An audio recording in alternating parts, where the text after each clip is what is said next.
ಆ ಒಂದು ವಿಶೇಷವಾದ ಲಕ್ಷಣಗಳನ್ನ ನಮ್ಮ ಒಂದು ಭಾರತ ದೇಶಕ್ಕೆ ನಾವೇನ್ ಮಾಡ್ಕೊಂಡ್ವಿ, ಎರವಲು ಪಡ್ಕೊಂಡ್ವಿ ಅಂತ ಹೇಳ್ತಕ್ಕಂಥದ್ದು. ಹೌದಾ?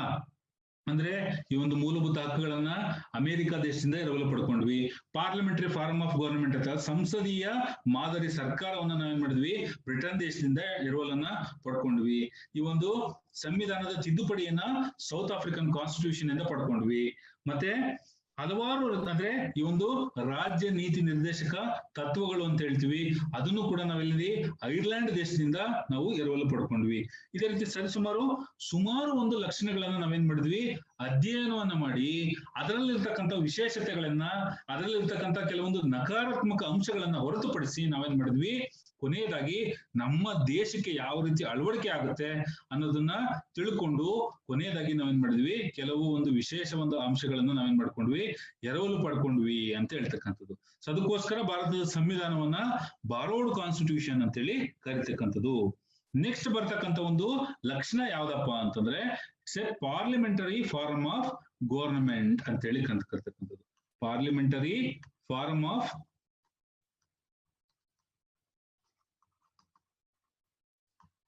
ಗವರ್ನಮೆಂಟ್, ಸಂಸದೀಯ ಮಾದರಿ ಸರ್ಕಾರ.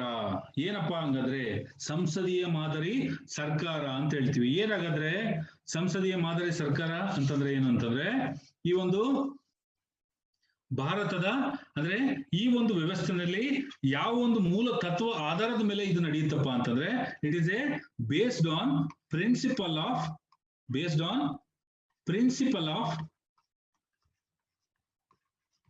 cooperation or coordination.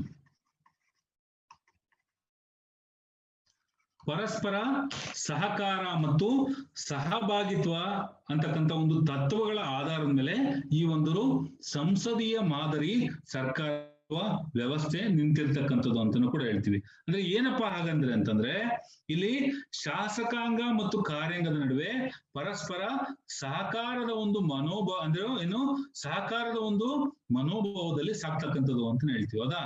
ಆದ್ರೆ ಅಮೆರಿಕದಲ್ಲಿ ಇರ್ತಕ್ಕಂಥ ಒಂದು ಸರ್ಕಾರವನ್ನ ಇಲ್ಲಿ ಏನಂತ ಕರಿತೀವಿ, ಪ್ರೆಸಿಡೆನ್ಷಿಯಲ್ ಸಿಸ್ಟಮ್ ಆಫ್ ಗವರ್ನಮೆಂಟ್ ಅಂತ ಹೇಳಿ ಕರಿತಕ್ಕಂಥದ್ದು. ಅಲ್ಲಿ ಯಾವುದೇ ರೀತಿ ಈ ಒಂದು ಶಾಸಕಾಂಗ ಮತ್ತು ಕಾರ್ಯಾಂಗ ಪ್ರತ್ಯೇಕವಾಗಿ ಕೆಲಸವನ್ನ ಮಾಡ್ತಕ್ಕಂಥದ್ದು. ಆದ್ರೆ ಭಾರತದ ಒಂದು ಸಂವಿಧಾನ ಯಾವ ರೀತಿ ಎರಡೂ ಒಂದು ಸಹಕಾರದ ಒಂದು ಮನೋಭಾವದಲ್ಲಿ ಕೆಲಸವನ್ನ ಮಾಡ್ತಕ್ಕಂಥದ್ದು ಅಂತ ಹೇಳ್ತಕ್ಕಂಥದ್ದು. ಅಂದ್ರೆ ಹೌದಾ? ಇಲ್ಲಿ ಅದಕ್ಕೆ ಈ ಒಂದು ವ್ಯವಸ್ಥೆಯನ್ನ ಏನಂತ ಕರಿತೀವಿ, ವೆಸ್ಟ್ ಮಿನಿಸ್ಟರ್ ಮಾಡೆಲ್ ಅಂತಾನು ಕೂಡ ಕರೀತಕ್ಕಂಥದ್ದು. Westminster model.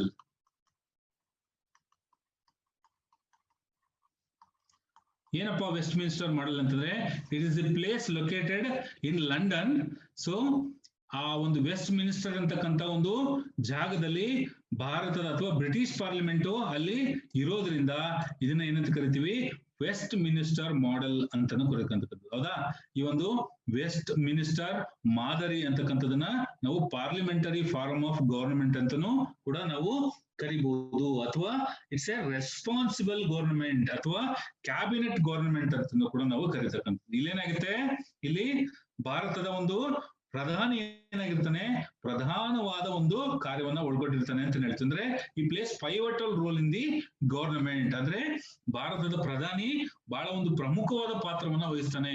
ಈ ಒಂದು ಪಾರ್ಲಿಮೆಂಟರಿ ಫಾರ್ಮ್ ಆಫ್ ಗವರ್ನಮೆಂಟ್ ಅಲ್ಲಿ ಪ್ರಧಾನಮಂತ್ರಿ ಆಗಿರ್ತಕ್ಕಂಥವನು ಬಹಳ ಒಂದು ಪ್ರಮುಖವಾದ ಒಂದು ಪಾತ್ರವನ್ನ ವಹಿಸೋದ್ರಿಂದ ಇದನ್ನ ಏನಂತ ಕರಿತೀವಿ, ಪಾರ್ಲಿಮೆಂಟರಿ ಫಾರ್ಮ್ ಆಫ್ ಗವರ್ನಮೆಂಟ್ ಅಂತಾನು ಕರಿತೀವಿ. ನೆಕ್ಸ್ಟ್ ಪ್ರೈಮ್ ಮಿನಿಸ್ಟೀರಿಯಲ್ ಗವರ್ನಮೆಂಟ್ ಅಂತಾನು ಕೂಡ ನಾವು ಕರಿತಕ್ಕಂಥದ್ದು ಅಂತಾನು ಕೂಡ ಹೇಳ್ತಕ್ಕಂಥದ್ದು. ಅದಕ್ಕೆ ನಾವು ವೆಸ್ಟ್ ಮಿನಿಸ್ಟರ್ ಮಾಡೆಲ್ ಅಂತಾನು ಕೂಡ ಇಲ್ಲಿ ಕರಿತಕ್ಕಂಥದ್ದು. ಸೊ ಅಂತಹ ಒಂದು ವಿಶೇಷತೆಯನ್ನ ನಮ್ಮ ಒಂದು ಭಾರತ ದೇಶದಲ್ಲೂ ಕೂಡ ನಾವು ಅಳವಡಿಕೆ ಮಾಡ್ಕೊಂಡಿರೋದ್ರಿಂದ ಇದು ಕೂಡ ಒಂದು ವಿಶೇಷವಾದ ಒಂದು ಲಕ್ಷಣ ಅಂತಾನು ಕೂಡ ನಾವು ಹೇಳ್ಬೋದು ಅಂತ ಹೇಳ್ತೀವಿ. ನೆಕ್ಸ್ಟ್ ಬರ್ತಕ್ಕಂಥದ್ದು universal adult franchise. Universal adult franchise ಅಂದ್ರೆ ಸಾರ್ವತ್ರಿಕ ವಯಸ್ಕ ಚುನಾವಣಾ ವ್ಯವಸ್ಥೆ. ಅಂದ್ರೆ ಆರ್ಟಿಕಲ್ 326 326ರ ಒಂದು ವಿಧಿನಲ್ಲಿ ಏನ್ ಹೇಳುತ್ತಂತಂದ್ರೆ ಎಲ್ಲರಿಗೂ ಮತವನ್ನ ಹಾಕ್ತಕ್ಕಂತ ಒಂದು ಹಕ್ಕನ್ನ ಅಲ್ಲಿ ಕೊಟ್ಟಿರ್ತಕ್ಕಂಥದ್ದು ಅಂತ ಹೇಳ್ತೀವಿ. ಅದು ಲೋಕಸಭೆ ಚುನಾವಣೆ ಆದ್ರಾಗಿರ್ಬೋದು, ಇಲ್ಲ ವಿಧಾನಸಭಾ ಚುನಾವಣೆ ಆದ್ರಾಗಿರ್ಬೋದು, ಇಲ್ಲ ಸ್ಥಳೀಯ ಸಂಸ್ಥೆಗಳ ಒಂದು ಚುನಾವಣೆನಾದ್ರೂ ಆಗಿರ್ಬೋದು, ಎಲ್ಲರಿಗೂ ಅಂದ್ರೆ ಅಲ್ಲಿ 18 ವರ್ಷ ವಯಸ್ಸಾಗಿರ್ತಕ್ಕಂಥ ಎಲ್ಲಾ ಒಬ್ಬ ಪ್ರಜೆಗಳಿಗೂ ಕೂಡ ಅಲ್ಲಿ ಮತವನ್ನ ಹಾಕ್ತಕ್ಕಂತ ಒಂದು ಅಧಿಕಾರವನ್ನ ಅಲ್ಲಿ ನೀಡಿರ್ತಕ್ಕಂಥದ್ದು ಅಂತ ಹೇಳ್ತಕ್ಕಂಥದ್ದು. ಅದಾದ ನಂತರ ಇತ್ತೀಚೆಗೆ ಅಂದ್ರೆ 61ನೇ ಒಂದು ತಿದ್ದುಪಡಿಯ ಮೂಲಕ ನಾವೇನ್ ಮಾಡಿದೀವಿ, ಈ ಒಂದು ಇಲ್ಲಿ ಇದಕ್ಕೂ ಮುಂಚೆ 21 ವರ್ಷದಿಂದ ನಾವೇನ್ ಮಾಡಿದ್ವಿ, 18 ವರ್ಷಕ್ಕೆ ಅಲ್ಲಿ ವಯಸ್ಸನ್ನ ಇಳಿಸಲಾಯ್ತು ಅಂತಾನು ಕೂಡ ಹೇಳ್ತಕ್ಕಂಥದ್ದು. ಅದು ಯಾವ ತಿದ್ದುಪಡಿಯ ಮೂಲಕ? 61ನೇ ಒಂದು ತಿದ್ದುಪಡಿಯ ಮೂಲಕ ನಾವೇನ್ ಮಾಡಿದ್ವಿ, ಈ ಒಂದು ವಯಸ್ಕ ಅಥವಾ ಸಾರ್ವತ್ರಿಕ ವಯಸ್ಕ ಚುನಾವಣಾ ವ್ಯವಸ್ಥೆನಲ್ಲಿ ಈ ಒಂದು 21 ವರ್ಷದಿಂದ 18 ವರ್ಷಕ್ಕೆ ಏನ್ ಮಾಡಿದ್ವಿ, ಮತದಾನದ ಹಕ್ಕನ್ನ ಅಲ್ಲಿ ಮಾಡ್ಲಾಯ್ತು ಅಂತ ಹೇಳ್ತಕ್ಕಂಥ. ಅಂದ್ರೆ ಎಲ್ರೂ ಕೂಡ ಸಾರ್ವತ್ರಿಕವಾಗಿ ಎಲ್ರೂ ಕೂಡ ಚುನಾವಣೆಯಲ್ಲಿ ಭಾಗವಹಿಸ್ತಕ್ಕಂಥ ಒಂದು ಅವಕಾಶ ಅಲ್ಲಿ ನೀಡಿರ್ತಕ್ಕಂಥದ್ದು. ಸೊ ಅದಕ್ಕೋಸ್ಕರ ನಾವು ಎಂತ ಕರಿತೀವಿ, ಅದನ್ನ ಸಾರ್ವತ್ರಿಕ ವಯಸ್ಕ ಚುನಾವಣಾ ವ್ಯವಸ್ಥೆ ಅಥವಾ ಯೂನಿವರ್ಸಲ್ ಅಡಲ್ಟ್ ಫ್ರಾಂಚೈಸ್ ಅಂತೇಳಿ ಕರಿತಕ್ಕಂಥದ್ದು ಅಂತಾನು ಕೂಡ ನಾವು ಹೇಳ್ತೀವಿ. ಇದು ಕೂಡ ಒಂದು ವಿಶೇಷವಾದ ಒಂದು ಲಕ್ಷಣ ಅಂತಾನು ಕೂಡ ನಾವು ಹೇಳ್ಬೋದು. ನೆಕ್ಸ್ಟ್ ಬರ್ತಕ್ಕಂಥದ್ದು ಜುಡಿಷಿಯಲ್ ರಿವ್ಯೂ. ಜುಡಿಷಿಯಲ್ ರಿವ್ಯೂ ಅಥವಾ ನ್ಯಾಯಾಂಗ ವಿಮರ್ಶೆ. ಏನಪ್ಪಾ ಹಿಂಗಂತಂದ್ರೆ ನೋಡಿ, ಈ ಶಾಸಕಾಂಗ ಮತ್ತು ಕಾರ್ಯಾಂಗ ಮಾಡಿರ್ತಕ್ಕಂಥ ಯಾವುದೇ ಕಾನೂನು ಆಗಿರ್ಬೋದು, ಆದೇಶ ಆಗಿರ್ತಕ್ಕಂಥದ್ದು, ಅದನ್ನ ಪ್ರಶ್ನೆ ಮಾಡ್ತಕ್ಕಂಥ ಒಂದು ಅಧಿಕಾರವನ್ನ ನಾವೆಂತ ಕರಿತೀವಿ, ಜುಡಿಷಿಯಲ್ ರಿವ್ಯೂ. ಅಂದ್ರೆ ನ್ಯಾಯಾಲಯ ಅಥವಾ ಈ ಒಂದು ನ್ಯಾಯಾಂಗ ಆ ಒಂದು ಎರಡೂ ಅಂಗಗಳು ಮಾಡಿರ್ತಕ್ಕಂಥ ಒಂದು ಕೆಲಸದಲ್ಲಿ ಅಂದ್ರೆ ಅಸಿಂಧುವಾಗಿದ್ರೆ ಅಥವಾ ಸಂವಿಧಾನದ ಬಾಹಿರವಾಗಿ ಏನಾದ್ರು ಕೆಲಸ ಮಾಡಿದ್ರೆ ಅದನ್ನ ಪ್ರಶ್ನೆ ಮಾಡ್ತಕ್ಕಂಥ ಒಂದು ಅಧಿಕಾರವನ್ನ ನಾವೆಂತ ಕರಿತೀವಿ, ಜುಡಿಷಿಯಲ್ ರಿವ್ಯೂ ಅಂತ ಹೇಳಿ ಕರಿತಕ್ಕಂಥದ್ದು. ನ್ಯಾಯಾಂಗ ವಿಮರ್ಶೆ ಅಂದ್ರೆ ಎಲ್ಲಿ ಈ ಒಂದು ಆರ್ಟಿಕಲ್ 32 and 226 ನ ಮೂಲಕ, ಅದೇ ವಿಧಿ 32 ಮತ್ತು 226 ವಿಧಿಗಳ ಮೂಲಕ ನ್ಯಾಯಾಂಗ ಏನ್ ಮಾಡುತ್ತೆ, ಈ ಎರಡೂ ಅಂಗಗಳನ್ನ ಪ್ರಶ್ನೆ ಮಾಡ್ತಕ್ಕಂಥ ಒಂದು ಅಧಿಕಾರವನ್ನ ಇಲ್ಲಿ ವಿಶೇಷವಾಗಿ ಕಲ್ಪಿಸತಕ್ಕಂಥದಕ್ಕೆ ನಾವೆಂತ ಕರಿತೀವಿ, ಜುಡಿಷಿಯಲ್ ರಿವ್ಯೂ ಅಂತೇಳಿ ಕರಿತಕ್ಕಂಥದ್ದು, ನ್ಯಾಯಾಂಗ ವಿಮರ್ಶೆ. ಹೌದಾ? ಇಲ್ಲಿ ಸರ್ಕಾರನು ಕೂಡ ಮತ್ತೆ ಇಲ್ಲಿ ಶಾಸಕಾಂಗನು ಕೂಡ ತಪ್ಪು ಮಾಡ್ತಕ್ಕಂಥ ಅಲ್ಲಿ ಸಂದರ್ಭಗಳದು ಸಾಮಾನ್ಯವಾಗಿ ನಾವು ನೋಡ್ಬೋದು ಅಂತ ಹೇಳ್ತೀವಿ. ಕಾನೂನಿನ ಮೂಲಕ ಆಗಿರ್ಬೋದು, ಇಲ್ಲ ಸರ್ಕಾರದ ಒಂದು ಆದೇಶ ಆಗಿರ್ಬೋದು, ಅವ್ರೇನ್ ಮಾಡ್ತಾರೆ, ಕೆಲವೊಂದು ಸಂದರ್ಭಗಳಲ್ಲಿ ಆ ಒಂದು ಸಂವಿಧಾನ ಬಾಹಿರವಾಗಿಯೂ ಕೂಡ ಕೆಲಸ ಮಾಡ್ತಕ್ಕಂಥ ಒಂದು ಅವಕಾಶಗಳಿರೋದ್ರಿಂದ ಅದನ್ನ ಪ್ರಶ್ನೆ ಮಾಡ್ತಕ್ಕಂಥ ಒಂದು ಅಧಿಕಾರವನ್ನ ನಾವೇನ್ ಕರಿತೀವಿ, ಜುಡಿಷಿಯಲ್ ರಿವ್ಯೂ ಅಂತ ಹೇಳ್ತೀವಿ. ಸೊ ಇದ್ರ ಮೂಲಕ ಏನ್ ಮಾಡುತ್ತೆ, ನ್ಯಾಯಾಂಗ ಪ್ರಶ್ನೆಯನ್ನ ಮಾಡುತ್ತೆ. ಅಂತಹ ಒಂದು ಏನಾದ್ರು ಶಾಸನ ಆಗಿರ್ಬೋದು, ಇಲ್ಲ ಅಂತ ಆದೇಶ ಆಗಿರ್ಬೋದು, ಕಾನೂನು ಬಾಹಿರವಾಗಿದ್ರೆ ಸೊ ಅಂತಹ ಒಂದು ಶಾಸನವನ್ನ ಕೋರ್ಟ್ ಏನ್ ಮಾಡುತ್ತೆ, ಹೈಕೋರ್ಟ್ ಆಗ್ಲಿ ಸುಪ್ರೀಂ ಕೋರ್ಟ್ ಆಗ್ಲಿ ಅದನ್ನ ವಾಯ್ಡ್ ಅಂತೇಳಿ ಡಿಸೈಡ್ ಮಾಡ್ತಕ್ಕಂಥದ್ದು. ವಾಯ್ಡ್ ಅಥವಾ ಅಸಿಂಧು ಅಂತೇಳಿ ಘೋಷಣೆ ಮಾಡ್ತಕ್ಕಂಥ ಒಂದು ಅಧಿಕಾರವನ್ನ ಏನಂತ ಕರಿತೀವಿ, ಜುಡಿಷಿಯಲ್ ರಿವ್ಯೂ ಅಂತೇಳಿ ಕರಿತಕ್ಕಂಥದ್ದು ಅಂತ ಹೇಳ್ತಕ್ಕಂಥದ್ದು. ಹೌದಾ? ಸೊ ಇದಾದ ನಂತರ ನೆಕ್ಸ್ಟ್ ಬರ್ತಕ್ಕಂಥ ಒಂದು ವಿಶೇಷವಾದ ಲಕ್ಷಣ ಏನಪ್ಪಾ ಅಂತಂದ್ರೆ ಸಿಂಗಲ್ ಸಿಟಿಸನ್ಶಿಪ್ ಅಂತೇಳಿ ಕರಿತಕ್ಕಂಥದ್ದು. ಸಿಂಗಲ್ ಸಿಟಿಸನ್ಶಿಪ್, ಏಕ ಪೌರತ್ವ. ಅಂದ್ರೆ ಕೆಲವು ದೇಶಗಳಲ್ಲಿ ದ್ವಿಪೌರತ್ವ ಕೂಡ ಇರೋದ್ರಿಂದ ನಮ್ಮ ಒಂದು ದೇಶದಲ್ಲಿ ಸಿಂಗಲ್ ಸಿಟಿಸನ್ಶಿಪ್ ಅಥವಾ ಏಕ ಪೌರತ್ವ ಇರ್ತಕ್ಕಂಥ ಒಂದು ಲಕ್ಷಣವನ್ನ ನಾವು ನೋಡ್ಬೋದು. ಏನಪ್ಪಾ ಏಕ ಪೌರತ್ವ ಅಂತಂದ್ರೆ, ಇಲ್ಲಿ ಭಾರತದ ಪ್ರಜೆ ಅಂತಂದ್ರೆ ಈ ಒಂದು ದೇಶಕ್ಕೆ ಒಂದೇ ಒಂದು ಏನು ಎಂತ ಕರಿತೀವಿ ಅದನ್ನ, ಈ ಯಾವುದು ಸಿಟಿಸನ್ಶಿಪ್ ಅನ್ನ ಕೊಡ್ತಕ್ಕಂಥದ್ದು. ಹೌದಾ? ಪೌರತ್ವವನ್ನ ಕೊಡ್ತಕ್ಕಂಥದ್ದು. ರಾಜ್ಯನೇ ಬೇರೆ ಇಲ್ಲಿ ಪೌರತ್ವವನ್ನ ಕೊಡಲ್ಲ, ಮತ್ತೆ ಕೇಂದ್ರನ ಬೇರೆ ಅಲ್ಲಿ ಪೌರತ್ವವನ್ನ ಕೊಡಲಿಕ್ಕೆ ಸಾಧ್ಯ ಇಲ್ಲ. ಆದ್ರೆ ಭಾರತದ ಪ್ರಜೆ ಅಂತಂದ್ರೆ ಅವನಿಗೆ ಒಂದೇ ಒಂದು ಪೌರತ್ವವನ್ನ ನೀಡಿರ್ತಕ್ಕಂಥದ್ದು. ಆದ್ರೆ ಅಮೆರಿಕ ದೇಶದಲ್ಲಿ ಅವರವರ ರಾಜ್ಯಗಳದೇ ಪ್ರತ್ಯೇಕವಾದ ಒಂದು ಪೌರತ್ವ ಇರುತ್ತೆ, ಮತ್ತೆ ಕೇಂದ್ರದಲ್ಲೂ ಕೂಡ ಒಂದು ಪೌರತ್ವವನ್ನ ನೀಡೋದ್ರಿಂದ ಅಲ್ಲಿ ದ್ವಿಪೌರತ್ವವಾದ ಒಂದು ಲಕ್ಷಣವನ್ನ ನಾವು ನೋಡ್ಬೋದು ಅಂತ ಹೇಳ್ತೀವಿ. ಆದ್ರೆ ಭಾರತದ ಸಂವಿಧಾನದಲ್ಲಿ ಏಕ ಪೌರತ್ವವನ್ನ ನಾವು ನೋಡ್ಬೋದು ಅಂತ ಹೇಳ್ತಕ್ಕಂಥದ್ದು. ಹೌದಾ. ಅಂದ್ರೆ ಸಿಂಗಲ್ ಸಿಟಿಸನ್ಶಿಪ್ ಅಂದ್ರೆ ಈ belongs to whatever the state itself, ಅಂದ್ರೆ ಯಾವುದೇ ಒಂದು ರಾಜ್ಯಕ್ಕೆ ಅವರು ಸೇರಿರ್ಬೋದು, ಆದ್ರೆ ಒಂದೇ ಒಂದು ಸಿಟಿಸನ್ಶಿಪ್ ನ ಕೊಟ್ಟಿರ್ತಕ್ಕಂಥದ್ದು ಅಂತ ಹೇಳ್ತೀವಿ. ಅದೇ ನಾವು ಇಂಡಿಯನ್ ಸಿಟಿಸನ್ಶಿಪ್ ಅಂತೇಳಿ ಕರೀತಕ್ಕಂಥದ್ದು. ಸೊ ಇದು ಕೂಡ ಒಂದು ವಿಶೇಷವಾದ ಒಂದು ಲಕ್ಷಣ ಅಂತಾನು ಕೂಡ ನಾವು ಹೇಳ್ತಕ್ಕಂಥದ್ದು, ಹೌದಾ. ನೆಕ್ಸ್ಟ್ ಬರ್ತಕ್ಕಂತ ಒಂದು ಲಕ್ಷಣ ಯಾವ್ದಪ್ಪ ಅಂತಂದ್ರೆ ಈ ಒಂದು ಎಮರ್ಜೆನ್ಸಿ ಪ್ರಾವಿಷನ್ಸ್.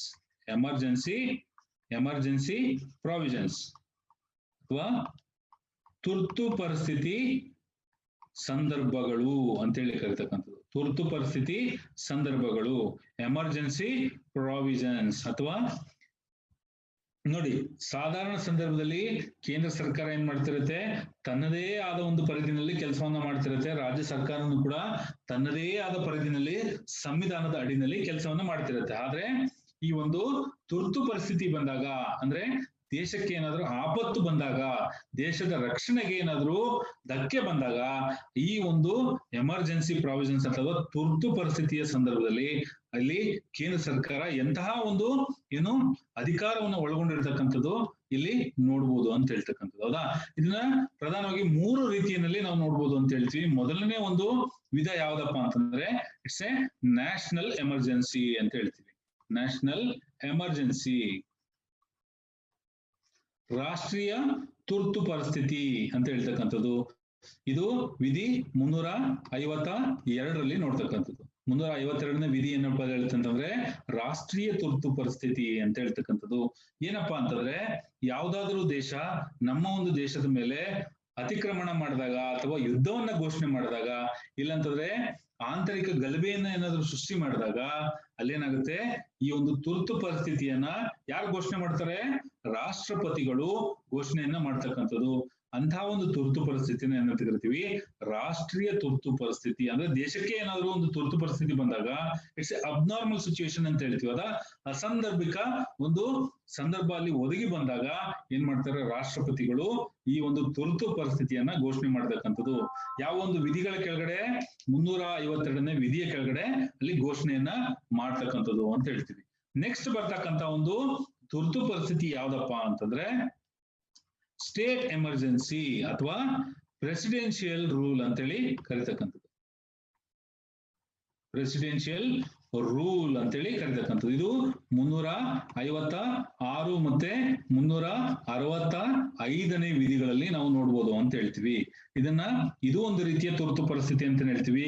ಯಾವುದು ಅಂತಂದ್ರೆ ಯಾವುದೇ ಒಂದು ರಾಜ್ಯ ಸರ್ಕಾರ ಈ ಒಂದು ಕೇಂದ್ರ ಸರ್ಕಾರ ನೀಡತಕ್ಕಂತ ಒಂದು ಆದೇಶಗಳಿಗೆ ವಿರುದ್ಧವಾಗಿ ನಡ್ಕೊಂಡಾಗ, ಅಥವಾ ಆ ಒಂದು ಸಂವಿಧಾನದ ಯಂತ್ರ ಅಲ್ಲಿ ಏನಾದ್ರು ಕುಸ್ತು ಬಿದ್ದಾಗ, ರಾಜ್ಯದಲ್ಲಿ ಸಂವಿಧಾನದ ಒಂದು ಯಂತ್ರ ಏನಾದ್ರು ಕುಸ್ತು ಬಿದ್ದಾಗ, ಅಂತಹ ಒಂದು ಸಂದರ್ಭದಲ್ಲಿ ರಾಜ್ಯಪಾಲರು ಏನ್ ಮಾಡ್ತಾರೆ, ರಾಷ್ಟ್ರಪತಿಗಳಿಗೆ ಶಿಫಾರಸನ್ನ ಕಳಿಸ್ತಾರೆ. ಏನಂತೇಳಿ, ರಾಜ್ಯದಲ್ಲಿ ತುರ್ತು ಪರಿಸ್ಥಿತಿಯನ್ನ ಅಥವಾ ಈ ಒಂದು ರಾಜ್ಯ ತುರ್ತು ಪರಿಸ್ಥಿತಿ ಅಥವಾ ರಾಷ್ಟ್ರಪತಿ ಆಳ್ವಿಕೆಯನ್ನ ಜಾರಿಗೆ ತರಬೇಕು ಅಂತೇಳಿ ಅಲ್ಲಿ ಶಿಫಾರಸನ್ನ ಮಾಡಿದಾಗ, ಅಂತಹ ಸಂದರ್ಭದಲ್ಲಿ ರಾಷ್ಟ್ರಪತಿಗಳು ಏನ್ ಮಾಡ್ತಾರೆ, ಈ ಒಂದು ರಾಷ್ಟ್ರಪತಿ ಆಳ್ವಿಕೆಯನ್ನ ಜಾರಿಗೆ ತರತಕ್ಕಂತ ಒಂದು ಸಂದರ್ಭವನ್ನ ಅಂತ ಕರಿತೀವಿ. ಅದು ಕೂಡ ಒಂದು ರೀತಿಯ ತುರ್ತು ಪರಿಸ್ಥಿತಿ ಅಂತ ಕೂಡ ನಾವು ಹೇಳ್ಬೋದು ಅಂತ ಹೇಳ್ತೀವಿ. 3ನೇ ಒಂದು ತುರ್ತು ಪರಿಸ್ಥಿತಿ ಯಾವ್ದಪ್ಪ ಅಂತಂದ್ರೆ ಫೈನಾನ್ಷಿಯಲ್ ಎಮರ್ಜೆನ್ಸಿ ಅಂತ ಹೇಳಿ ಕರಿತಕ್ಕಂಥದ್ದು. ಫೈನಾನ್ಷಿಯಲ್ ಎಮರ್ಜೆನ್ಸಿ ವಿಧಿ 360ರಲ್ಲಿ ಬರ್ತಕ್ಕಂಥ ಒಂದು ತುರ್ತು ಪರಿಸ್ಥಿತಿ ಯಾವ್ದಪ್ಪ ಅಂತಂದ್ರೆ ಫಿನಾನ್ಷಿಯಲ್ ಎಮರ್ಜೆನ್ಸಿ ಅಂತೇಳಿ ಕರೀತಕ್ಕಂಥದ್ದು. ಆರ್ಥಿಕ ತುರ್ತು ಪರಿಸ್ಥಿತಿ.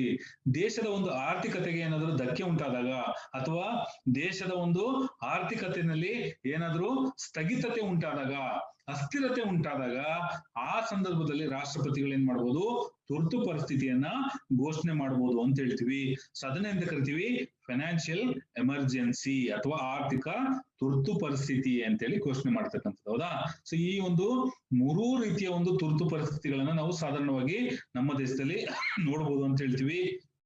ಈಗಾಗಲೇ ಹಲವು ಒಂದು ರಾಜ್ಯಗಳಲ್ಲಿ ಈ ಒಂದು ರಾಷ್ಟ್ರಪತಿ ಆಳ್ವಿಕೆಯನ್ನ ಜಾರಿಗೆ ತಂದಿರತಕ್ಕಂಥದ್ದು, ಮತ್ತೆ ಈ ಒಂದು ರಾಷ್ಟ್ರ ತುರ್ತು ಪರಿಸ್ಥಿತಿಯನ್ನು ಕೂಡ ನಾವು 3 ಸಾರಿ ಆಲ್ರೆಡಿ ನಾವು ಇದನ್ನ ಜಾರಿಗೆ ತಂದಿರತಕ್ಕಂಥದ್ದು.